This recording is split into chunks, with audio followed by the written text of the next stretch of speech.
سلام به شما دوستان عزیز، سجاد شریفیانم. بریم مکالمه‌های روزانه در مورد تبلیغات در انگلیسی رو با هم یاد بگیریم.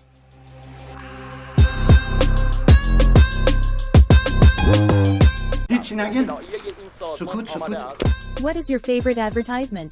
I'm quite impressed with the advertisement about Surf, a laundry detergent made by Unilever. Where did you see it? I accidentally saw it on TV 2 years ago. What happened in the advertisement?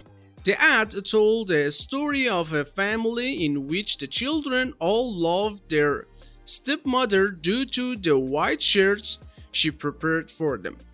Why do you like it? I just can't stop loving the story in the ad. It's such a sweet story. تشکر میکنم. Was there any famous actor, actress in the advertisement? Not at all. The actors were not very well known, I think. Did it attract much attention?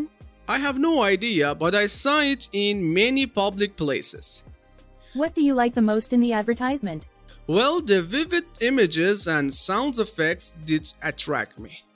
جدی؟ Do you believe in advertisements? Not really. Ads always say good things and neglect to mention bad things about the product for obvious reasons. How have advertisements changed recently? They're more modern.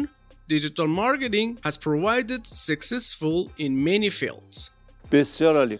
خب دوستان عزیز، این هم بود از مکالمه روزانه در مورد تبلیغات در انگلیسی که امیدوارم خوب یادش گرفته باشید و تو انگلیسیتون استفاده بکنید. اگه میخواید مکالمه انگلیسی و حرفه‌ای و کامل یاد بگیرید، پکیج مکالمه انگلیسی راست زبان رو بهتون پیشنهاد میدم و برای آموزش بیشتر سایت راست زبان.com رو از دست ندید.